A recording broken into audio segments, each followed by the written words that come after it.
Hi everybody, welcome to this tutorial. In this tutorial I'm going to teach you how to paint wings of fire. So this is my model, this is my Lord of Change that I originally did this on. The reason I decided to do this tutorial is this is not a particularly hard process, but there's lots of stages to it. It's a little bit difficult to describe, and I had a few people asking me how I'd done this. And the problem is there's not really any videos on YouTube that show you how to do this kind of effect. There's quite a few videos that teach you how to paint fire, and there's a few videos that teach you how to paint things like phoenix models, but they didn't really give me the effect that I was looking for. So I had to kind of make this up. I had to wing it to kind of get the effect that I wanted to do. So that's why I thought I would make a little video and hopefully some people will find it helpful. So the model we're going to use today is another model with a big pair of wings, but there's no reason this technique wouldn't work on smaller models with smaller wings. So the model we're going to use today is Magnus the Red. So Magnus the Red is obviously the Primarch of the Thousand Suns. He's a brilliant model, maybe not the best model in the game right now, but he's got these lovely wings with all this lovely detail, and I think they deserve maybe something special, something to brighten them up.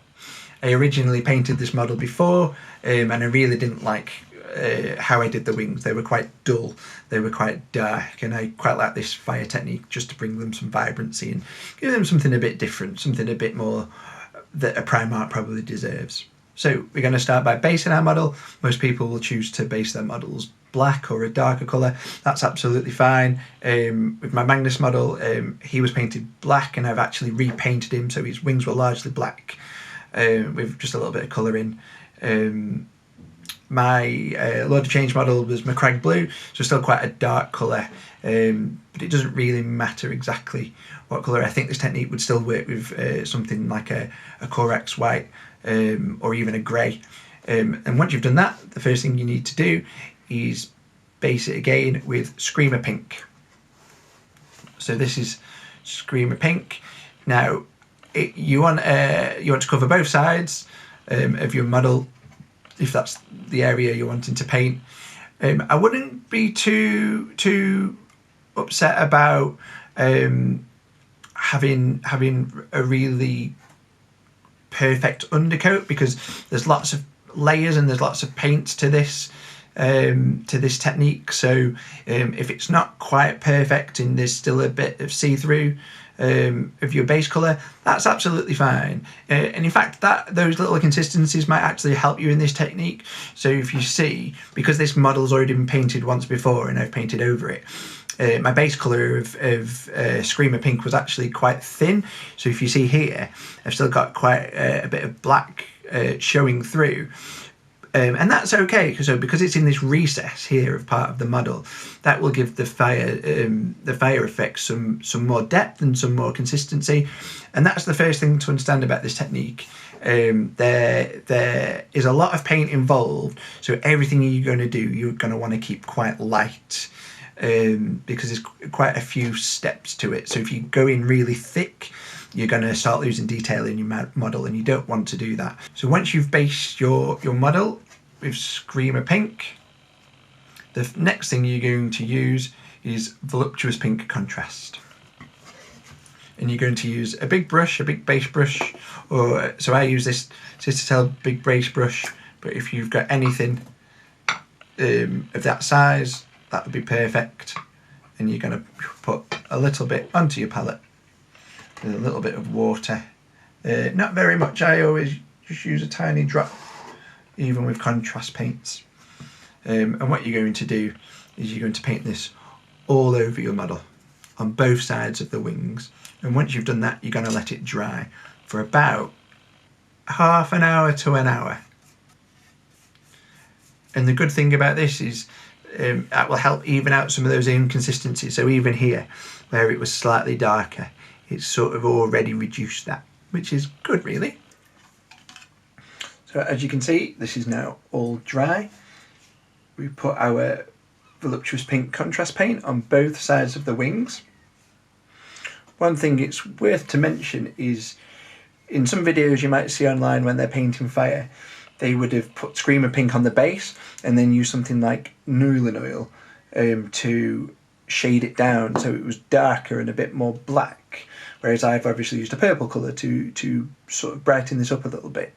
The reason I've done that is when people use black, it gives much more of a divide between the colours, and it kind of looks a little bit cartoony and a little bit unrealistic, and it doesn't really give a nice transition between the reds and the oranges.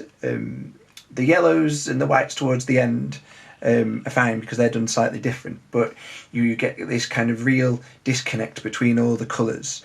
And with fire is quite translucent, so it has a depth to it, and it has sort of a see-through quality to it. But that's very hard to paint because obviously this is not a see-through model. So instead of putting black into it, where you're just going to get these big holes of sort of nothingness, I think it's better to go for a purple where you can just give a bit of depth to that colour, rather than just sort of having big black holes of nothing. So our next stage is we're going to use some Khorne Red, and we're going to use quite a thin layer, and we're going to paint it from where these bigger feathers start here, on the sort of the first row. So we're going to cover the tips of these, and then we're going to go all the way down. And remember, this is quite a curved model, so you want to follow the curvature of the wing, and you're going to do that on both sides. So for this, we're going to use some Khorne Red. Now this is quite a thick paint, because it's a base paint. This is one of my favourite paints because the coverage is really good. So you're going to want to use quite a bit of a good splodge. But then you're going to want, I will use at least one whole dip of my paintbrush of water, if not sort of a whole dip of my paintbrush, and then maybe just like a little bit more. So it's quite thin. You don't need lots of it, and you're going to wipe your brush off. And like I said, you're going to start here, so the very tips of this line here. And you can be quite rough with it. We're going to neaten all those transitions up later. And again, you want to just be aware that there is a curvature to this wing. So now this is dry. You can see we're starting to get a bit of a transition between this purple and this red. What we need to do is just prepare the ends of the wings for some lighter colours later on. So we're going to use some Rakarth Flesh, just around up to about a third of the tip of the wings. You can be quite rough around this end of the wing, so towards the thicker end of the feather, and that just helps give a nicer and a bit more of a realistic transition. So what you should end up with is something that looks like this. So if you use a stabbing motion with your brush, you get this feathery kind of effect. Like I said, you don't have to be too neat. We're going to tidy up all these transitions. And this is how it would look on the back. So you want to do it to both sides of your model and feather it in. Good, and then let that dry.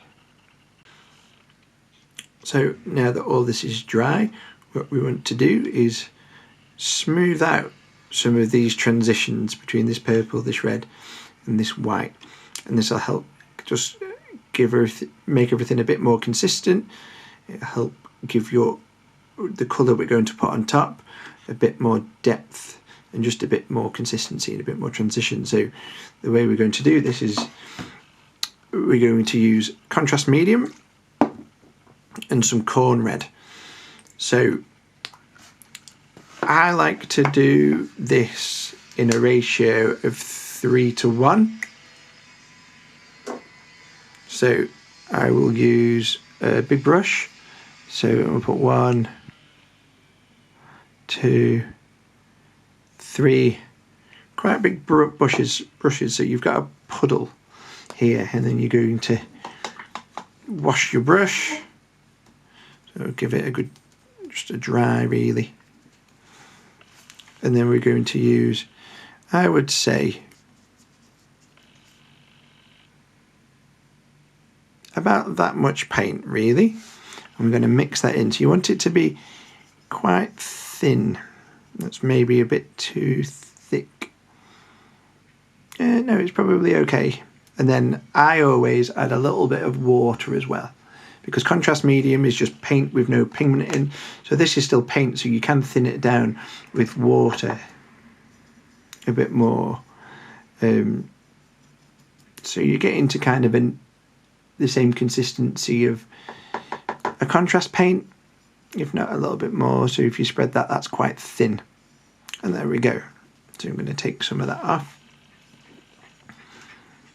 Load our brush up, and we're going to run it across the wings like so. So you see this here will stay quite bright, this here will become a little bit brighter, and then in the middle it will become a little bit brighter. Now there's probably a little bit too much paint on my brush there, so what I'll do is I'll just sort of spread the paint around a little bit. And you're going to do this on both wings, both sides.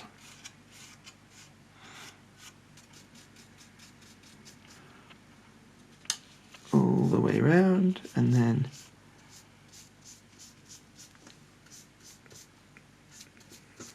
about here.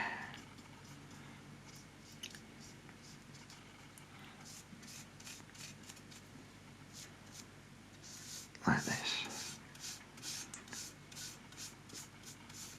And then you're going to want to let this dry for about a good half an hour, almost like you would a contrast paint. So if you see here, this is quite dark on the tips, it's again quite bright.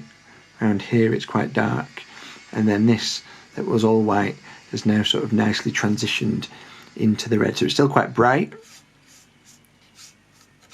it's still quite pink, but it's no longer white, and it just has that nice transition into this red, but without losing all of your depth. And you, like I said, you're going to do that on both wings, both sides, and then you're going to leave that to dry.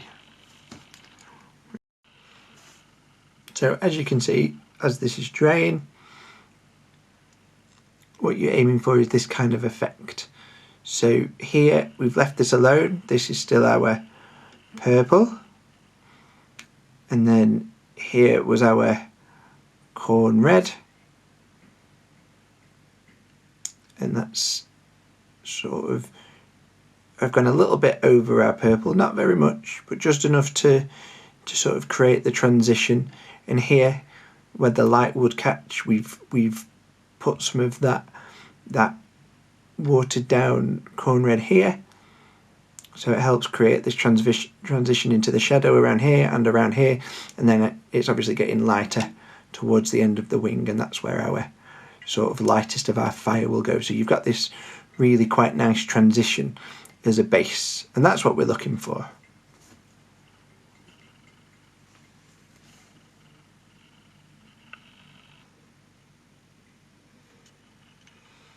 So now Magnus is dry, and we need to start brightening him up and giving him some of those fire colours.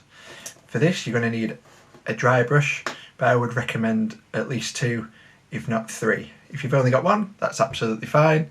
You're just going to have to sort of exercise a bit of patience, because this is a 2-step process, and in between you're going to have to wash your brush and let it dry completely, which can take a little bit of time. I use 3 dry brushes for this. They're not anything special. This one is a normal Citadel dry brush. This is very good, and I'll use this in the second stage, just so it can be a bit more gentle, and be a bit more accurate and specific. And for the beginning, and for this first stage, I'll just use a general brush that this was a watercolour brush, but it's quite a hard bristle, and I quite like it. And then this is just an old Citadel standard starter brush, and I'll use this again probably towards the end. So the first part of this technique, and the first part of this section, we're going to just create some of those reds into yellows, so a bit more of a transition, and keep some of the pink and the purple we have underneath. Now this is quite subtle. You can skip this step if you want. I've never done it without this step. I imagine it would still look good, but the reason I do this is because it helps define some areas, and helps give the next part of this technique, where we're going to add the brighter colours and the highlight. It gives that something to go on to, and it just means that there's a bit more depth underneath that colour. So it means you've almost got 3 layers of depth. You've got the red, the purple and the pink sort of underneath, and then you've got the darker fire colours and then the lighter fire colours on top. So you get this 3 layer, and it just makes it look really good and really cool and really nice, really. So we're going to start off with some dry brushing. So the first colour we're going to use is Mephiston Red. So you're going to put some on your brush, and then you're going to need some paper towel, or some toilet paper, just some tissue, and you're going to make sure you dabble your paintbrush in, and you're going to make sure you're going to start getting rid of some of that paint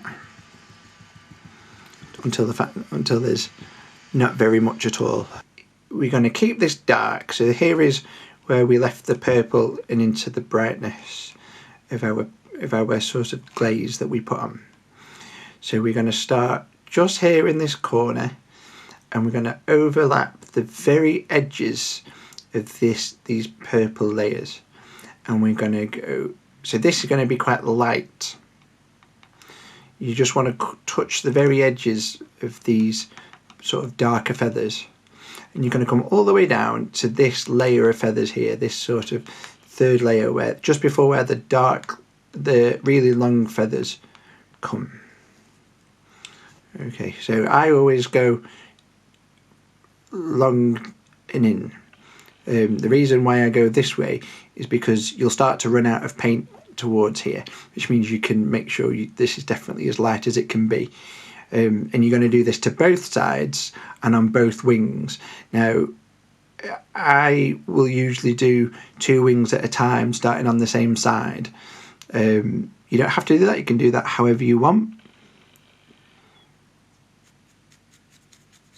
And you're just going to start to dry brush. Now you'll notice, you probably won't notice lots and lots of colour transfer and lots of sort of brightness, and that's okay. All we're doing is creating some depth, and we're just going to get rid of some of these transition lines and just make this all a little bit softer. So between this purple and this red, we just want it to be as soft as it can be, but just with a bit more colour. And I want you to go onto the bigger feathers, not all the way, just a fair amount.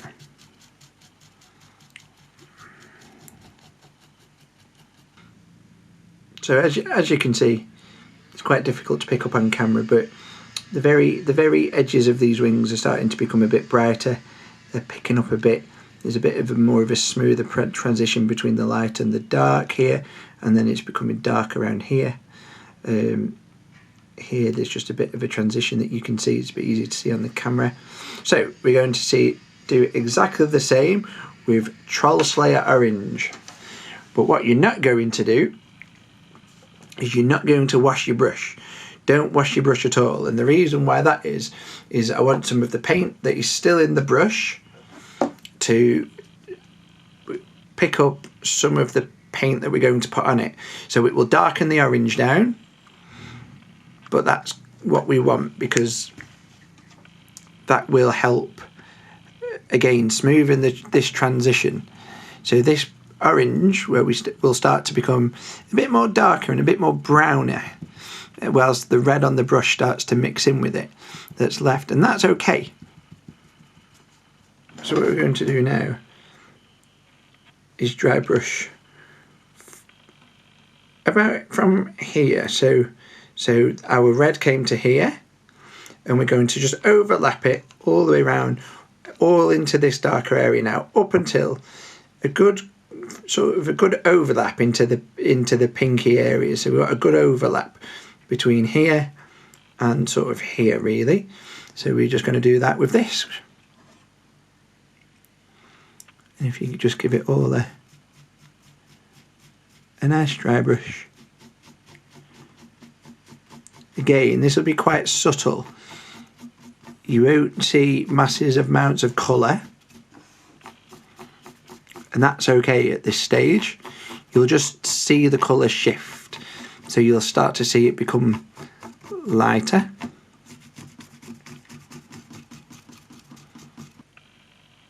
So now you can start to see, as the light picks it up, a bit more of a transition. So you can see here where the orange is starting to set in a little bit.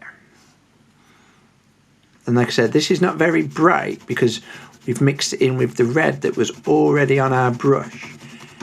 And that's fine, because this is just an underbase, really. It's just an undercoat, just to give us some depth on those transitions. And what it does, so here, the line between the transition, when I've put the pigment over the top, it's maybe a bit thinner here. So that is, you can still quite see that transition quite markedly. So if there's any transitions like that, just smooth them out a little bit. So go a little bit further onto the white and into the red, and it just helps smooth it out a little bit. And you can be quite rough when you do that with your paints, with your brush. So you can start to see how it's starting to become a little bit lighter. So between here that was quite dark, here it's a bit brighter, here it's a bit brighter again, and then we've still got this right at the end. Like I said, this camera maybe doesn't do it justice enough, and I'm going to do this a little bit more, but it is starting to give us a bit of depth and a bit of colour transition. So as you can start to see here, I've given it a second dry brush now, because the red on the brush is sort of dissipated now. This is much brighter, so you're getting this, so from the dark into the red to a bit more of an orange, which is more like an auburn, and now we're going to start to pick up this Trollslayer Orange. And it's all, this is at this stage, it's all still very subtle. Don't worry that you might think, oh, it doesn't look quite vibrant enough, and it doesn't look quite fire enough. That's okay. This is just a real underlayer. It's just to get these transitions really nice as a base. So here on the ends, we're going to use some yellow, and for this we're going to use Flashgitz Yellow, and we're going to do exactly the same. So don't clean off your brush. We're just going to start to dry brush these end bits. Right until the end of these feathers, really, as far down as you can go. Don't worry if the very ends are a bit messy, because we're going to brighten these up later, and also these are quite bendy, so they don't always dry brush well. So one technique you can do is to, if you put your hand behind it and start to dry brush it, that means you're going to get paint on your hand, but it'll stop these from breaking. So now our dry brushing is complete, and as you can see, you've got this wonderful, quite flat tone that goes here from the dark of the purple that we had at the beginning into the brightness of the red. This is Mephiston Red, then into the Trollslayer Orange, and then down into the Flashgitz Yellow, and it has this nice, quite soft transition throughout the whole thing. And that's what you want. Now you could leave it there if you were looking for something quite flat and a bit more sort of, this is quite an autumnal feel maybe, but the next thing is we're going to brighten it up. And as you can see, the dry brushing is complete, and it gives that nice soft sort of texture and that nice soft transition from the dark of the red of the Mephiston Red into the Trollslayer Orange and then into the Flashgitz Yellow. And you could leave it there, that's quite a soft transition. Really what we need to do now is brighten it up. And what we're going to do is we're going to dry brush again exactly the same way as we have just done, but in reverse. So we're going to start off with Dorn Yellow, and then we're going to use Fire Dragon Bright as our orange, and then we're going to finish off with Evil Sunz Scarlet. And you're going to go backwards again. You're going to need to use a different dry brush, a dry brush, or wash your dry brush that you were using and leave it to dry. You'll have to leave that for a few hours so it's completely dry. And the reason we're going to go backwards is, again, the way that we've just dry brushed is you want some overlap with the colours, and to create this smooth transition. When you do it backwards, what will happen is you will overlay a slightly darker colour onto top of a brighter colour, and that will just give it a bit of extra vibrancy in between the transitions, and it will really help differentiate between that base transition that we've just done and then the new transition you're putting on top. So the new transition will pop really well, and then you'll have still a lot of transitional depth underneath. So you'll have all this like sort of multi-tone transition, and it gives everything a really nice bright highlight. It makes the colours you want to stand out, but as well as giving this little bit of depth towards the end. And then when we've done that, we're going to use a little bit of Palid Wych Flesh right at the very tips to help brighten the tips out, so then that fire looks like it's burning really bright.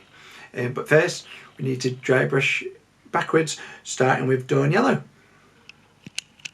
And with all that dry brushing done, you've now got this really vibrant flame effect, this sort of really nice transition.